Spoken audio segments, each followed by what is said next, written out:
Le cinéma français a vu naître des étoiles éclatantes, qui ont su envoûter le monde entier par leur talent et leur charisme. Mais les feux de la rampe ne brillent pas toujours éternellement. Derrière les salves d'applaudissements, nombreux sont les artistes qui ont dû traverser des années sombres, de solitude et de détresse, avant de s'éteindre discrètement, loin de la lumière.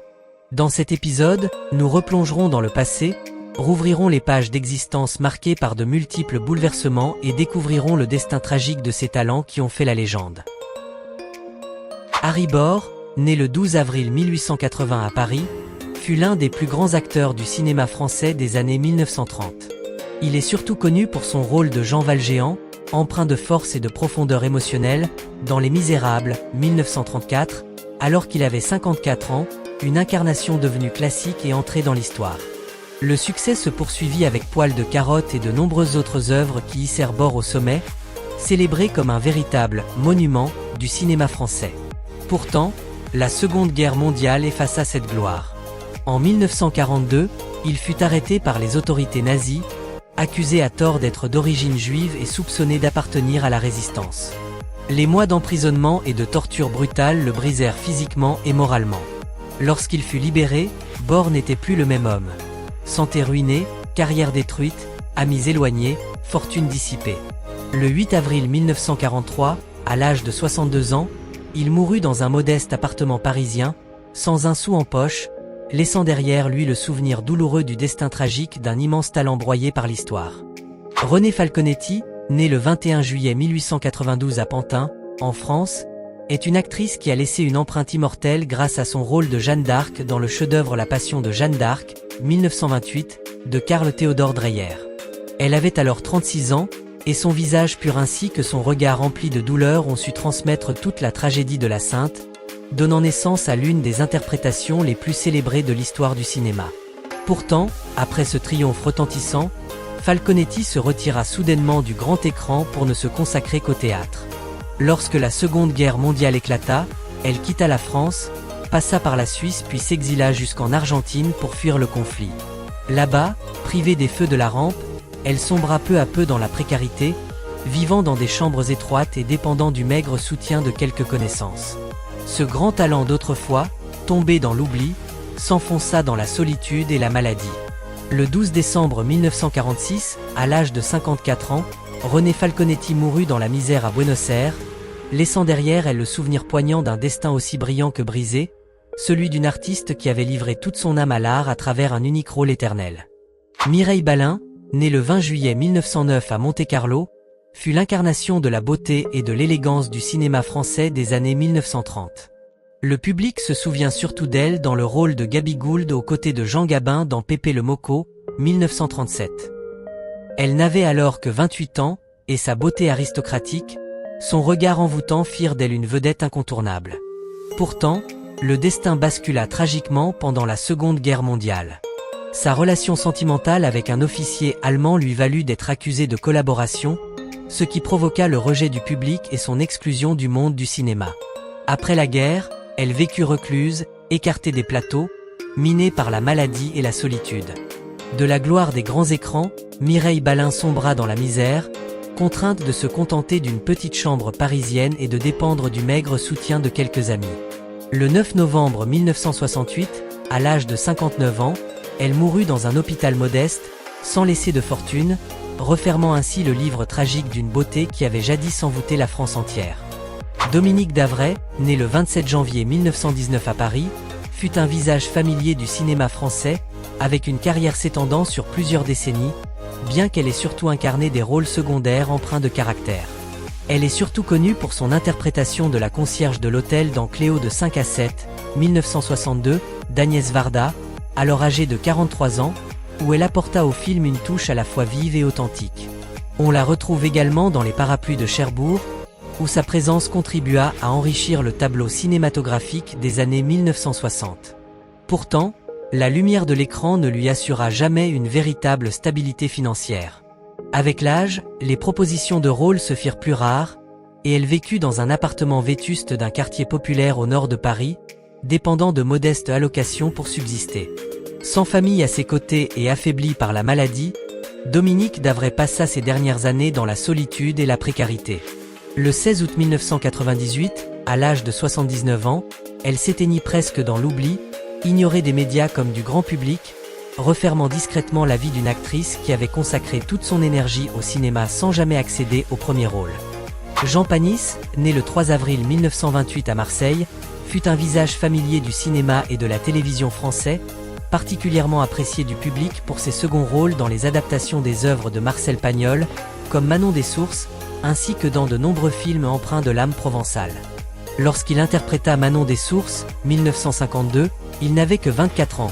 Avec son jeu naturel et son accent typique du sud de la France, Panis sut incarner avec justesse la simplicité et l'authenticité des gens de sa région.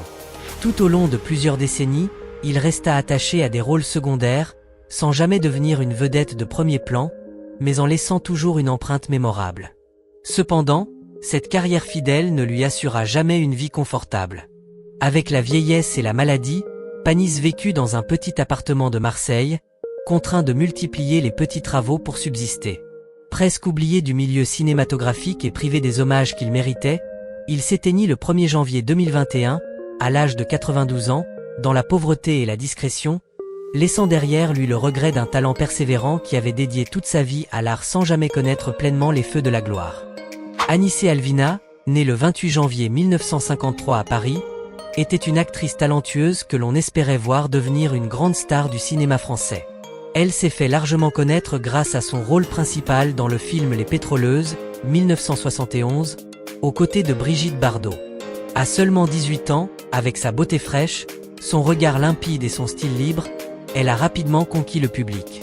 Au cours des années 1970, Alvina est apparue dans de nombreux films et productions télévisées, recevant des critiques élogieuses pour son jeu.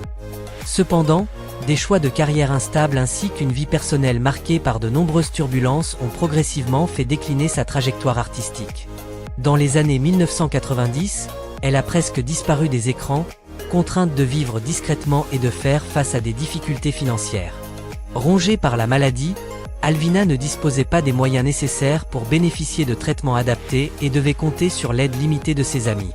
Le 10 novembre 2006, Anissé Alvina est décédée à l'âge de 53 ans dans un hôpital parisien des suites d'un cancer du poumon, dans la pauvreté et la discrétion, laissant derrière elle l'image douloureuse d'un talent éclatant trop tôt éteint. Maurice Ronet, né le 13 avril 1927 à Nice, fut l'un des acteurs les plus charismatiques et singuliers du cinéma français des années 1960. Il se fit largement connaître grâce à son rôle d'Alain Leroy dans Le Feu follet, 1963, de Louis Malle, à l'âge de 36 ans, où son jeu subtil, son regard mélancolique et sa profondeur intérieure incarnèrent avec justesse le drame d'un homme égaré. Ronet marqua également les esprits dans Plein Soleil et La Piscine, devenant une figure emblématique du cinéma psychologique et romantique français. Mais derrière la gloire, sa vie fut assombrie par des zones d'ombre. Une carrière qui s'essoufflait, des rôles de plus en plus rares, et un long combat contre l'alcoolisme qui minait sa santé et son esprit. Dans ces dernières années, Ronet vécut discrètement, presque oublié, accablé de difficultés financières. Le 14 mars 1983, il s'éteignit à Paris des suites d'un cancer, à l'âge de 55 ans, dans la pauvreté et la solitude. Sa disparition laissa un profond sentiment de regret face à un talent jadis flamboyant, mais brisé par le destin et les tourments de la vie. Pascale Augier, née le 26 octobre 1958 à Paris, fille de l'actrice Bulle Augier, s'est rapidement affirmée comme un talent singulier du cinéma français. Elle est surtout connue pour son rôle de Louise dans Les Nuits de la pleine lune, 1984, d'Éric Rohmer, à seulement 25 ans, un rôle qui lui valut le prix de la meilleure actrice à la Mostra de Venise et dans lequel elle incarna une jeune femme à la fois libre et tourmentée par ses contradictions intérieures. Considérée comme l'un des visages les plus prometteurs des années 1980, Pascale semblait avoir devant elle un avenir radieux. Pourtant, sa vie personnelle compliquée, la pression de son métier et une santé fragile la déstabilisèrent. Issue d'une famille artistique mais sans grande aisance financière, elle dut se battre pour son indépendance. Le 25 octobre 1984, veille de son 26e anniversaire, Pascale Augier mourut subitement dans son appartement parisien des suites de complications cardiaques, laissant le monde artistique sous le choc. Elle s'éteignit au moment même où son talent commençait à s'épanouir, emportant avec elle des rêves et des ambitions restées inachevées. Gaby Morlet, née le 8 juin 1893 à Angers, fut l'une des grandes stars du cinéma français des années 1920 aux années 1940. Elle séduisit le public par ses rôles empreints de finesse, notamment dans Le Plaisir, 1952, de Max Ophüls et Le Voile bleu, 1942, alors qu'elle avait déjà 49 ans, tout en conservant son allure élégante et son jeu captivant. Morlaix incarna longtemps un véritable symbole de raffinement, apparaissant régulièrement dans de grandes productions et jouissant de l'admiration du public. Mais le temps et l'évolution des goûts cinématographiques firent peu à peu pâlir son éclat. Dans les années 1960, ses rôles se raréfièrent et ses revenus diminuèrent fortement. Elle dut se contenter d'un petit appartement parisien, vivant de maigres économies et d'allocations modestes, sombrant peu à peu dans la précarité. Le 4 juillet 1974, Gaby Morlaix s'éteignit à l'âge de 81 ans, dans la solitude et la discrétion, presque oubliée du grand public. Sa disparition laissa une profonde mélancolie face au destin d'une icône de beauté et de talent qui avait jadis envoûté la France entière, mais que le temps finit par reléguer dans l'oubli. Victor Françan, né le 5 août 1888 à Tournai, en Belgique, fut l'un des visages marquants du cinéma français des années 1930. Il est surtout connu du public pour son rôle bouleversant dans La Fin du jour, 1939, de Julien Duvivier, à l'âge de 51 ans, où il incarna avec intensité un artiste vieillissant confronté à ses souvenirs et à l'oubli. Après le déclenchement de la guerre, Françan quitta la France pour les États-Unis et apparut dans plusieurs productions hollywoodiennes, dont Casablanca, 1942, sans toutefois retrouver le prestige qu'il avait conquis dans son pays natal. De retour en France dans les années 1960, il ne décrocha plus que de petits rôles, le poids des années et l'évolution des goûts du public ayant réduit ses opportunités, et ses revenus devinrent modestes. Affaibli, il passa ses dernières années dans une modeste demeure en Provence, loin des projecteurs, affrontant des difficultés financières. Le 18 novembre 1977, Victor Françan s'éteignit à l'âge de 89 ans, dans la pauvreté et la discrétion, presque oublié du public. Sa disparition demeure un rappel amer que même les plus grands talents peuvent être emportés par le temps et l'oubli. Jean Gabin, né le 17 mai 1904 à Paris, est une légende du cinéma français, immortalisé par son rôle de Pépé dans Pépé le Moco, 1937, à l'âge de 33 ans, une incarnation à la fois romantique et mélancolique qui fit de lui une star internationale. Avant la guerre, Gabin enchaîna les succès avec La Grande Illusion et Le Quai des Brumes, devenant l'incarnation même de « l'homme français » sur grand écran. Pourtant, la Seconde Guerre mondiale et les bouleversements qui suivirent interrompirent à plusieurs reprises sa carrière. Après un retour triomphal dans les années 1950 et 1960, sa santé commença à décliner. Atteint d'une maladie cardiaque, il dut s'éloigner des plateaux de tournage. À la fin de sa vie, bien qu'il eût gagné d'importantes sommes, des dépenses excessives et des échecs financiers l'empêchèrent de conserver l'aisance de ses années de gloire. Jean Gabin s'éteignit le 15 novembre 1976 à Neuilly-sur-Seine des suites d'une leucémie, à l'âge de 72 ans, dans une atmosphère bien plus discrète que le faste de sa carrière passée. Sa disparition incarne une cruelle ironie, celle d'un mythe éternel du cinéma qui termina son existence dans la simplicité et une certaine solitude. Arletty, de son vrai nom Léonie Batia, née le 15 mai 1898 à Courbevoie, fut l'une des actrices les plus illustres du cinéma français des années 1930 et 1940. Elle est surtout restée dans les mémoires pour son rôle de Garance dans le chef-d'œuvre Les Enfants du Paradis, 1945, à l'âge de 47 ans, où elle rayonna par sa beauté altière et son allure inimitable.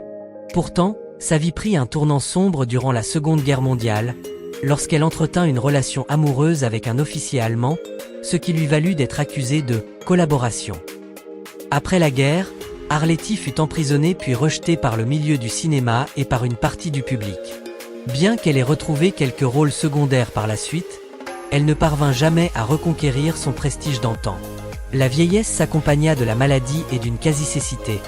Elle vécut discrètement dans un modeste appartement, avec des moyens financiers réduits et la visite occasionnelle de quelques amis fidèles. Arletty s'éteignit le 23 juillet 1992 à Paris, à l'âge de 94 ans, dans la solitude et le dénuement, mettant fin à l'existence d'une légende du grand écran qui avait jadis envoûté la France entière, mais qui dut payer au prix fort le poids de ses choix. Pierre Brasseur, né le 22 décembre 1905 à Paris, fut l'un des acteurs les plus singuliers et polyvalents du cinéma français du XX siècle. Il est surtout connu du grand public international pour son rôle du docteur Génessier dans Les Yeux sans visage, 1960, à l'âge de 54 ans, où il incarna avec intensité un chirurgien obsédé par la reconstruction du visage de sa fille.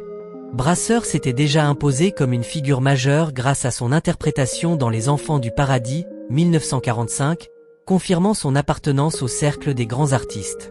Malgré une filmographie impressionnante de plus de 80 œuvres, sa vie privée fut marquée par les tourments. Ses liaisons sentimentales complexes, son mode de vie extravagant et ses dépenses inconsidérées le conduisirent à de graves difficultés financières. Avec l'âge et une santé affaiblie par des problèmes cardiaques, il dut accepter de petits rôles afin de subvenir à ses besoins. Le 16 août 1972, Pierre Brasseur s'éteignit à Brunico, en Italie, à l'âge de 66 ans, ruiné et éloigné de la gloire qu'il avait portée. Sa disparition suscita une vive émotion, rappelant le destin tragique d'un talent unique, d'un homme qui vécut et brûla sa vie pour l'art, mais qui dut quitter ce monde dans le dénuement et la solitude.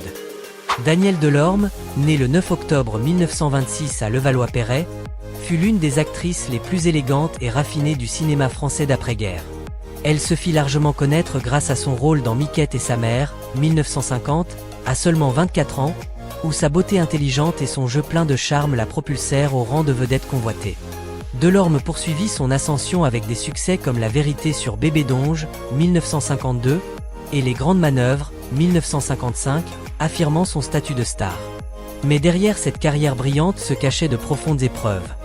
Un mariage brisé, des pertes personnelles douloureuses et les bouleversements de l'industrie cinématographique qui raréfièrent ses rôles. Dans ces dernières années, elle vécut dans un petit appartement parisien, contrainte de vendre une partie de ses biens pour subvenir à ses besoins, tandis que sa santé déclinait sous l'effet de la maladie. Éloignée des projecteurs, Delorme s'effaça peu à peu du regard du public.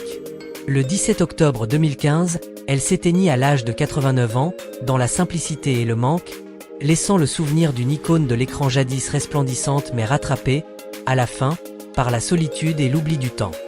Marcel Dalliot, né le 23 novembre 1899 à Paris, fut l'un des grands acteurs du cinéma français, célèbre pour son jeu subtil, son intelligence et son regard d'une expressivité inoubliable. Il est surtout connu pour son rôle du marquis de la Chênaie dans La règle du jeu, 1939, de Jean Renoir, à l'âge de 40 ans, contribuant ainsi à l'un des chefs-d'œuvre immortels du 7e article. Mais la vie de Dalliot bascula tragiquement avec la Seconde Guerre mondiale. En raison de ses origines juives, il dut fuir la France pour se réfugier aux États-Unis, tandis que sa famille fut arrêtée et périt dans les camps de concentration. À Hollywood, bien qu'il ait participé à plusieurs films prestigieux, dont Casablanca, 1942, il ne se vit confier que des rôles secondaires et ne retrouva jamais le prestige qu'il avait conquis dans son pays natal. Après la guerre, Dalliot revint en France, mais le cinéma lui offrit désormais peu de rôles, et ses revenus restèrent précaires. Ces dernières années se déroulèrent dans la simplicité, loin des projecteurs, marquées par les difficultés financières.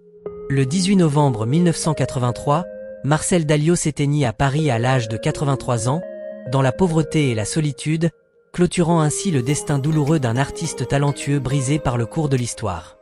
Jacques Catelin, né le 29 février 1894 à Saint-Denis, fut l'une des grandes figures du cinéma muet français, indissociablement lié au nom du cinéaste Marcel L'Herbier. Il est surtout resté célèbre pour son rôle principal dans Eldorado, 1921, à l'âge de 27 ans, où son allure romantique, son élégance naturelle et son jeu subtil firent de lui un véritable symbole du cinéma d'art français des années 1920. Catelin enchaîna les succès dans des films tels que L'Inhumaine et Le Vertige, confirmant son statut de vedette de premier plan. Mais l'avènement du cinéma parlant bouleversa sa carrière. Sa voix, jugée peu adaptée au nouvel art, ainsi que l'évolution du goût du public, l'éloignèrent rapidement des plateaux de tournage. Tentant de se réinventer au théâtre ou dans la peinture, il ne parvint jamais à retrouver la reconnaissance de ses débuts, et ses ressources financières se firent de plus en plus précaires. Ces dernières années se passèrent dans la discrétion, dans un modeste appartement parisien, vivant de maigres allocations et de l'aide de quelques amis fidèles. Le 5 mars 1965, Jacques Catelin s'éteignit à l'âge de 71 ans, dans la pauvreté et la solitude, laissant derrière lui le souvenir estompé d'une étoile jadis éclatante du grand écran muet. Suzy Delair, née le 31 décembre 1917 à Paris, fut l'une des actrices et chanteuses les plus populaires du cinéma français de l'après-guerre, admirée pour sa beauté piquante et sa voix envoûtante.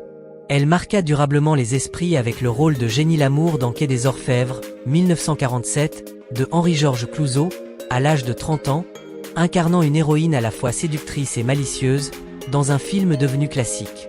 Tout au long des années 1940 et 1950, Delair enchaîna les succès à l'écran comme sur les scènes de music-hall, affirmant son statut de vedette incontournable. Mais, avec l'évolution des modes et l'émergence de nouvelles générations d'actrices, sa carrière déclina progressivement. À partir des années 1970, les propositions de rôles se firent rares, et ses apparitions sur scène s'espacèrent jusqu'à disparaître presque complètement. Célibataire et sans enfant, Suzy Delair vécut une vieillesse marquée par l'isolement, la santé déclinante et des difficultés matérielles, retirée dans un modeste appartement parisien. Elle s'éteignit le 15 mars 2020 à Paris, à l'âge vénérable de 102 ans, laissant derrière elle l'image contrastée d'une étoile brillante de l'écran et de la chanson, dont la fin de vie fut assombrie par la solitude et l'oubli. François Périer, né le 10 novembre 1924 à Paris, fut l'un des comédiens les plus polyvalents du cinéma français d'après-guerre, admiré pour sa capacité à passer du registre dramatique à la comédie avec une aisance remarquable. Il accéda à la notoriété grâce à son rôle marquant dans Orphée, 1950, de Jean Cocteau, à seulement 26 ans, où il déploya un jeu intense et nuancé. Par la suite, il s'imposa dans des films majeurs tels que Le Samouraï, 1967, de Jean-Pierre Melville et Z, 1969, de Costa Gavras, confirmant son statut d'acteur incontournable. Mais derrière cette carrière prestigieuse se cachait une existence tourmentée. Ses épreuves personnelles, notamment des désillusions sentimentales et la pression constante du métier, l'affectèrent profondément. Avec l'évolution des goûts du public et l'arrivée de nouvelles générations, ses rôles devinrent plus rares, et ses revenus diminuèrent. Retiré dans un appartement modeste à Paris, il dut compter sur l'aide de ses proches, tandis que la maladie et surtout la dépression assombrissaient ses dernières années. François Périer s'éteignit le 29 juin 2002 à l'âge de 77 ans, dans la discrétion et la précarité, laissant le souvenir d'un artiste brillant dont la trajectoire fut peu à peu engloutie par le temps et l'oubli. Michel Auclair, né le 14 septembre 1922 à Coblence, en Allemagne, mais de nationalité française, fut un acteur séduisant et cultivé, considéré comme l'un des visages les plus prometteurs du cinéma français d'après-guerre. Il est surtout connu pour son rôle de Léon Morin dans Léon Morin, prêtre, 1961, de Jean-Pierre Melville. Âgé alors de 39 ans, il y incarna un prêtre à la fois intellectuel et profondément humain, offrant une interprétation subtile et émouvante. Auclair apparut également dans de nombreuses productions internationales, notamment Le Jour du Chacal, 1973, confirmant un charme qui dépassait les frontières. Cependant, après son âge d'or, les rôles se firent de plus en plus rares, les goûts du public évoluèrent et il eut du mal à trouver des scénarios adaptés. N'ayant jamais fondé de famille durable, il connut une vieillesse marquée par la solitude et des difficultés financières. Dans ces dernières années, il mena une vie simple dans une petite maison à Saint-Paul-de-Vence, tandis que sa santé déclinait à cause de problèmes cardiaques et d'un cancer. Le 7 janvier 1988, Michel Auclair s'éteignit à l'âge de 65 ans, mettant fin au destin discret d'un acteur qui avait jadis fasciné le public, mais que le temps et l'oubli finirent par engloutir. Dany Carrel, né le 20 septembre 1932 à Tourane, aujourd'hui accent grave NNG, Vietnam, fut une actrice franco-asiatique marquante du cinéma français des années 1950 à 1970, reconnue pour sa beauté singulière et son jeu plein de charme. Elle est surtout connue pour son rôle dans Les Grandes Manœuvres, 1955, à seulement 23 ans, où elle incarna une jeune femme élégante, intelligente et envoûtante, ce qui fit d'elle l'une des figures les plus appréciées du grand écran français.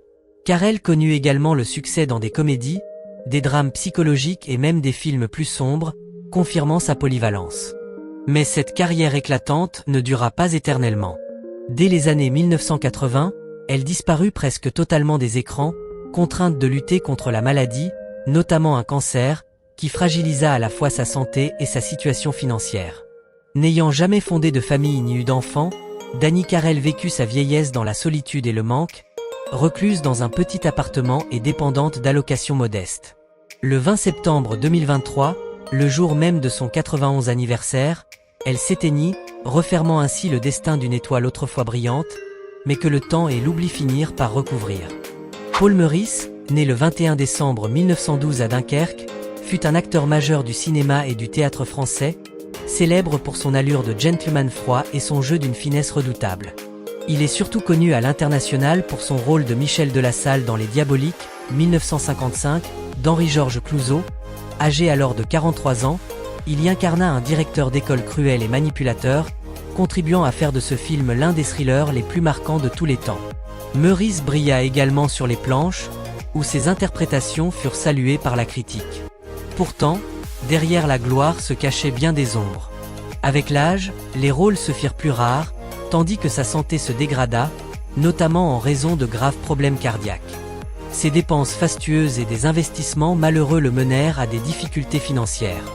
Dans ces dernières années, il vécut discrètement dans un modeste appartement parisien, éloigné de la scène et presque oublié du public. Le 19 janvier 1979, Paul Meurice s'éteignit à l'âge de 66 ans, terrassé par une crise cardiaque, refermant le destin mélancolique d'un artiste qui avait pourtant atteint les sommets de la renommée. Yvette Lebon, née le 14 août 1910 à Paris, fut une actrice belle et gracieuse, l'une des figures marquantes du cinéma français des années 1930 et 1940. Elle est surtout connue pour son rôle dans La fille du puisatier, 1940, de Marcel Pagnol. Âgée alors de 30 ans, elle y offrit une interprétation simple, captivante et pleine de vitalité. Au sommet de sa carrière, Lebon apparaissait régulièrement à l'écran, mais la Seconde Guerre mondiale interrompit brutalement son ascension. Après le conflit, elle reprit le chemin des plateaux mais ne retrouva jamais la place qui avait été la sienne, finissant par s'éloigner progressivement des projecteurs. Sans mariage durable ni enfant, sa vieillesse fut marquée par la solitude. Dans ces dernières années, elle vécut dans un modeste appartement, subsistant grâce à une pension limitée, tandis que sa santé déclinait inexorablement. Bien qu'elle ait été jadis une beauté et un talent éclatants, elle tomba peu à peu dans l'oubli du grand public. Le 28 juillet 2014, Yvette Lebon s'éteignit à Cannes à l'âge de 103 ans, dans la simplicité et la discrétion, refermant le destin mélancolique d'une étoile autrefois brillante mais emportée par le temps. Claude Jade, née le 8 octobre 1948 à Dijon, fut une actrice élégante et douce, indissociable du rôle de Christine Darbon dans la trilogie de François Truffaut. Baiser volé, 1968, et Domicile conjugal, 1970. Lorsqu'elle tourna Baiser volé, elle n'avait que 20 ans. Elle y incarna une jeune femme à la fois tendre, lumineuse et subtile, devenant ainsi la muse de la nouvelle vague. Claude Jade poursuivit une carrière riche au cinéma et à la télévision, en France comme à l'international, mais à partir des années 1980, son éclat s'estompa peu à peu, les rôles se faisant plus rares.